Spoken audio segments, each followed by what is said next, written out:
You're watching EDFL Web TV from the Sporting Globe, 690 Mount Alexander Road in Moonee Ponds, and it's available every week on the EDFL YouTube channel. So you can see all our previous episodes. Make sure you visit the channel homepage. They've all been sorted into different categories, and you can check out all the previous episodes there and see all the tips we got right heading into the weekend, Adam. Let's recap with Strathmore Community Bank Premier Division first. At half-time, we had two pretty interesting games. Less than 2 goals the difference in both of them, but Strathmore and Keilor separated themselves from Marby and Duda Stars respectively. Either of these results catch your eye? Because to me it really looks like more or less what we were expecting, and I think it's a pleasant surprise, if anything, that it was close for a half. Yeah, no real surprises. Obviously, at this time of year, it's going to be difficult to blow teams away, and you probably expect Strathmore to be better than a 38-point winner over Maribyrnong Park, and that's no disrespect to Maribyrnong Park. I just think that Strathmore right now, if they're not obviously a premiership favourite, they're certainly up there with Avondale Heights and Abbas at the moment. So they get the tick for the win, as do Keilor, who were pushed by Essendon Duda Stars first time around. This time it was back at Joe Brown Oval, and they simply got the job done, and all the big men certainly stood out. So another good win for Keilor in trying conditions for the big men to stand up. I mean, that list there, Burke, Brown, Barthy and Micah James, to get amongst the goals and be good is certainly a good sign for Keilor going forward. What about Marby? Brodie Holland back from injury, first time since the 24th of May that he's been out on the field, so good news with his recovery from the foot injury. Paul Medhurst made his Maribyrnong Park debut, just the 2 goals, but perhaps that first half is the spark that Marby need to show that they will be able to take it up to other teams in the division and start to put to rest some of these relegation concerns that they have. Yeah, they had a relatively good side in Teo. We know that getting a consistent 22 out in the park simply has not been possible for them this season, but on the weekend against quality opposition, both the Grimers in the side for Strathmore, Marby were able to get a lot of players back from VFL commitments and whatnot, and certainly put up a good showing. So certainly good signs moving forward, but obviously the concern is keeping that group together, and especially it's going to be a pretty long summer and a hard summer to try and keep a lot of that talent there. And, still not certain whether they're still going to be a Premier side next year as well. So certainly trying times ahead for Marby, but certainly some good signs. And we all know that they can play some good footy when they get it going. Let's look ahead to the rest of the split round 13, which concludes this week. Let's get some quick picks here, Adam. Pascoe Vale versus Aberfeldy. Only 24 points last time. Any chance Aberfeldy drops this one to Pascoe Vale? They are playing, of course, at Pascoe Vale's home ground, Rayburn Reserve. Yeah, Paco have really dropped off, probably the most out-of-form team in Premier at the moment, and you've probably got the most informed team up against Aberfeldy, obviously. Has the week off, though, has it sort of started their momentum? That's going to be a bit of a question for Aberfeldy. I don't think so. They get a big win there against Paco. Greenvale against the Northern Saints. Northern Saints turned for home, ahead by a goal and a half when they played at Charles Mutton. Greenvale went on to win by 40 points after blowing them away in the last quarter. Is there any hope up at Section Road for the Northern Saints? Don't think so. For Nat Caruso played on the weekend, so they didn't get the week off, unlike a lot of their teammates. Obviously, that big win for Vic Metro up at Werribee. Greenvale win this one comfortably.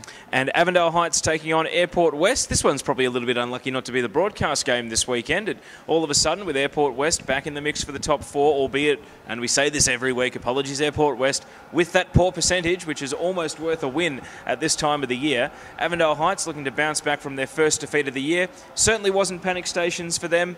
Obviously a disappointing loss and the injury scare for Patrick Rose as well, but we understand that he's okay. We mentioned that on Web TV last week, but it's probably worth repeating depending on who your money's on for the leading goal kicker. What do you make of Airport West prospects in this one, heading down to Canning Reserve and trying to perhaps get the win that they need to make up for that poor percentage? If they pick this one up, this would be the bonus that few other teams in the division are going to get. Obviously, a really good last start against Greenvale were Airport West, but I think the break came at the right time for Avondale Heights, dropping that game in such emphatic style against Aberfeldy. Banged up a little bit as well, so they've had the 2 weeks to get themselves right, both upstairs and obviously physically, and they should bounce back and win strongly, in my opinion. That's it for Strathmore Community Bank Premier Division. And now we move on to Essendon Ford Division 1.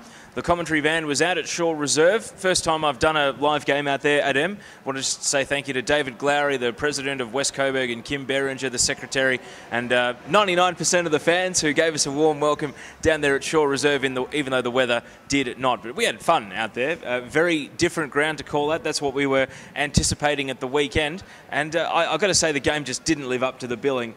I thought we were going to have a close finish, and perhaps that would be the payoff for enduring 3 fairly grindish sort of quarters. But as soon as the weather improved, West Coburg, they started taking marks inside forward 50. They started getting cleaner ball movement, and I think that was an ominous sign for Tullamarine. Ash Manning told me in pre-game he thought the cramped ground may actually hinder his forward line. I thought it would be an advantage playing Kenton Mangan close to goal. Well, that's why Ash Manning is a coach, and that's why I'm standing here behind a microphone, because Tullamarine's forward line was more or less non-functional, and they went long periods of this game without being able to hit the scoreboard. Yeah, they did, but yeah, like we said, conditions weren't exactly conducive for a good game of footy, so I don't know how much exactly we learned out of this result. I reckon it's going to be a fairly different story come September, except for the fact that perhaps West Coburg, now they've beaten Tullamarine twice, and right now it looks like that's going to continue, but we're not going to see the same kind of footy that we did on the weekend come September. Don't forget, you can follow the screen that's popped up with the little link there to take you through to the post-match interviews. They are video interviews with Digby Morrell and Ash Manning. We also have audio from Marwan Abdul-Wahed and also the Sporting Globe Player of the Day, Thomas Drake. We move on to other results in the division. Hillside losing narrowly to West Meadows. Good news for Hillside in that their percentage didn't take a battering and they are close. They didn't win. The win is what is important at this stage of the season. And to put it in context, Oak Park, they jumped from 9th to 6th with a 1-goal win against Taylors Lakes. They only kicked 1 goal after half-time, would you believe? So a goalless final quarter was no hindrance to Oak Park falling over the line there. And also Glenroy beating Craigieburn in a bit of a low-scoring slog. We spoke to Ben Chapman after the match. You can hear the post-match interview with him as well. He was obviously a very happy coach. But Adem, of those 3 results, which one would you like to talk about as perhaps the most important, shaping the bottom half of the ladder in Essendon Ford Division 1? Oh, certainly all 3 results were super important in that one, but obviously the big winner was Oak Park. I mean, to knock off a top 4 team, that's probably the biggest win Oak Park's had in quite a long time. So congratulations to Benny Chapman and the boys down there. A really, really big win. Another game, obviously a big game coming up this weekend as well against another top 4 club in West Meadows, who also had a pretty good win against Hillside. Hillside obviously are struggling at the moment, but they did push the Tigers for a lot of that game. So probably not too much of a surprise. I won't shy away from the fact that I did tip Hillside, but that's okay. I got that one wrong. And a good win there for West Meadows. And obviously Glenroy, that one's been a bit lost, I reckon, this weekend. But you know, in the midst of the West Coburg and Oak Park wins, this one against Craigieburn's been forgotten about a little bit. So a really important win by Glenroy as well. Oh, they stay mathematically in the hunt, and we might find ourselves saying it mathematically as the asterisk on that every week until they're out of the hunt. But you never know, a significant win, and all of a sudden, if they knock off one of the top 2, they could find themselves back in the mix. Now, Josh Tremberth from Glenroy, speaking of the Roys, in the best again for his team at the weekend. And if you grab this weekend's footballer, he is the Apprenticeships Group Australia Rising Star nominee. Make sure you check out the EDFL website, essendondfl.com.au. On the front page, team managers, coaches, club secretaries, that's how you can nominate players for the Apprenticeships Group Australia Rising Star. It's not just going to be 1 per week. As we get towards the end of the home and away season, we'll start running more and more nominees both in the footballer and on the website. So make sure you check that out. And well done, Josh, because he was a pretty impressive footballer when we went out and saw Glenroy versus Oak Park earlier in the season. So good to see he was in the best again, only 17 years old, and was playing at him under 16s last year. So he's gone from under 16s to the seniors in the space of an off-season, which is pretty impressive. Now let's move on to this weekend's matches in Essendon Ford Division 1. Before we get on to the main course, I'll just get you quick picks for the games with clear favourites and clear underdogs. Taylors Lakes versus Hadfield.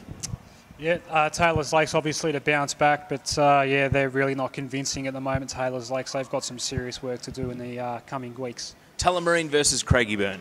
Yeah, Tulla obviously to bounce back as well, but I expect Craigieburn to push them all the way in that one. And Glenroy versus Hillside, which is the EDFL Umpires Association Women in Football game. You've seen the video up for the last couple of weeks. The story's on the website as well. A great initiative. It's also supporting the Cancer Council. Make sure you follow the links on the EDFL website to donate to that cause. But if you're a neutral or you don't generally go to EDFL games and you're picking one this week, maybe you browse the various web TV episodes of leagues around the northwest of Melbourne and you're thinking of somewhere to go, this is the game, because every umpire involved on the day, under 18s, reserves and seniors, for the first time in the EDFL, will be female, and it's a great initiative driven by the umpires themselves, saying we've recruited, we've retained our umpires, and we've set up an environment which is supportive for female umpires. So it's absolutely fantastic. Now, I've given them a wrap. What's going to happen on the field between Glenroy and Hillside? Are the Sharks any chance of getting the win? Yeah, it's easy to forget that this is actually a pretty important game, this one, and expect Glenroy to win. Obviously, they had that big win last week, and another big game. Obviously, they're all big now for both these clubs, really, and still expect Glenroy to win, especially at home. Now, we'll get to West Meadows versus Oak Park in our goodbye segment, because it is the match for broadcast on Northwest FM, so make sure you follow the link when it pops up on your screen, because you'll get our preview there. But for now, that is it for Essendon Ford Division 1. And we move on to Division 2, where Adem at the weekend, 4 games at three-quarter time, which was surprising, and then 4 results by full-time, which really more or less went the way we expected. Burnside Heights getting within 40 points of East Keilor, which is a pretty amazing result. Well, in the end it was 44 points, so they got within 50. Significant improvement on last time the two teams met. Roxburgh Park holding on by a goal to beat Jacana. East Sunbury pushing Keilor Park and leading at three-quarter time, only to be overrun by 8 goals in the final quarter. And Moonee Valley and Coburg Districts both kicked poorly, but it was Coburg Districts who had enough to get over the line. I know you want to talk about East Sunbury versus Keilor Park. We all believed at three-quarter time that one of the biggest upsets of the season might be on the cards, but it wasn't to be. No, it wasn't. Look, they got the job done, and credit to them, Keilor Park in the last quarter, obviously, but they were in serious trouble, and I dare say it's three-quarter time. There would have been a fairly fired-up coach in Rob McCluskey, and like I said, credit to them, they got the job done. But for mine, it does show again that Keilor Park probably is a fair way off the mark, unfortunately, for them this year. They were hoping to play finals footy, but as we saw against Jacana in our broadcast game a couple of weeks ago, they're a little bit behind that at the moment, and looks like they're not going to play finals this year. So they have the summer to try and get it right and come back in 2015. I don't want to write them off completely yet, Teo, obviously. I know it's a long way to go, but right now there's some serious work to do down there at Keilor Park. Notwithstanding, they needed the percentage as well. They need it again this weekend. They take on Burnside Heights. Burnside Heights are having a second wind. We were talking about them hitting the wall a month ago. Now it seems as though they're pushing teams, they're winning quarters, and they are still giving a very good account of themselves. So what is going to happen here? Could we get a situation where Burnside Heights are even in the game or leading at half-time or three-quarter time again and putting a scare through Keilor Park, or will they have learnt their lesson from the East Sunbury game this last weekend? Yeah, we know percentage is a bit of a factor as well for Keilor Park at the moment, so they will be wanting to bounce back, and what they produced in the last quarter against East Sunbury, they want 4 of those, times 4 this weekend against Burnside Heights. So that's what they'll be hoping for. If they can win 3 of the quarters quite convincingly, then it's probably job done for Keilor Park. Coburg Districts versus East Sunbury? Yeah, same kind of deal at the moment. Obviously, Coburg Districts, really good comeback to get that win against Moonee Valley, and a really important one for Chris Tankard and the boys down there, and they'll continue on their merry way and get another win this weekend, the Districts. Well done to Greg O'Shea on 100 senior games. The club wanted to give him a pump-up for doing that. He's the leading goal kicker, broke 50 goals 2 weeks ago, goalless last weekend, so he'll be looking to bounce back and keep adding to his tally against East Sunbury. Now, the 2 big ones, East Keilor versus Roxburgh Park. Not as big as the first time around, because they know they're going to be meeting in the qualifying final. Does this mean that East Keilor is in with a chance, or will Roxburgh Park get the job done here? East Keilor's definitely in with a chance, and this could well be Roxy's first loss of the year. We've said that a couple of times, but I actually genuinely feel that this week probably will be the week, even though East Keilor hasn't been all that convincing lately. Again, a bit like West Coburg and Tulla a week ago, Teo, we might not see these clubs going full pelt, and that might be East Keilor's opportunity to give Roxy their first loss of the year. And the match which was pipped at the post to be the broadcast game, and well, with some of the rumours flying around, I'm almost regretting that we're not taking the van out to Jacana again, because even though there's no Chris Johnson, I've heard he's out, and Jacana ran foul of the tribunal during the week, so they've got some players that are either still serving suspensions or are now newly suspended for the coming weeks as well. I've heard rumours that Peter Wright, one of the big prospective draftees, with no Calder Cannons game this weekend, might be coming back for one last hurrah at his junior club. Now, if I've let the cat out of the bag and that spoils it for everyone, I am sincerely sorry. But it is the rumour going around. I have heard it from a couple of sources this week that they were really going hard trying to convince him to pull on the boots. Is it too little too late? I mean, if Peter Wright plays, it's by no means a guarantee that Moonee Valley will get the victory, but could it be the sort of X factor that they might need to ensure that they don't slip up again like they did when Jacana got them by 2 points last time? And let's not forget, that was the result that really kick-started Jacana's charge up into the top 4. Yeah, look, it probably could be the difference today. Like you said, Jacana's taken a bit of a hit down at headquarters this week, and a player of Peter Wright's quality, 2 metre Pete, we like to call him, and we're very glad to claim him as EDFL's own. He could be the difference. So, yeah, if he does play, obviously, it'd be great. He probably is AFL bound, obviously, and if he can just have a send-off at Moonee Valley with this game, that'd be great. And yeah, it'd be a really good one, Teo. It's a tough one to pick, but you know what? I like Moonee Valley. I think they're a good chance in this one. There's a lot of young kids in the Moonee Valley team. A lot of their important players are 21 or younger, a lot of teenagers that they rely on. I just think some of the old heads in this game, and Christou in particular, they have to just set the tone in this one. Jacana are going to try and use perhaps a bit of seniority, a bit of experience to their advantage in this game, and I think Moonee Valley's older players have to match them regardless of how the tone is set early in this one. I think the Moonee Valley players have just got to take care of some of the younglings, because it's going to be on for young and old in this one, I reckon. Yeah, we'll see how it all pans out, obviously, Teo, and yeah, good hard physical game. One club obviously played in a grand final last year, Moonee Valley, and one that's going to be playing finals footy most likely this year. So a good fierce contest coming up there. That's all coming up in Division 2 this weekend, and that is our look back at the last weekend and also ahead to the second half of the split round in Premier and also round 14 in Division 1 and Division 2.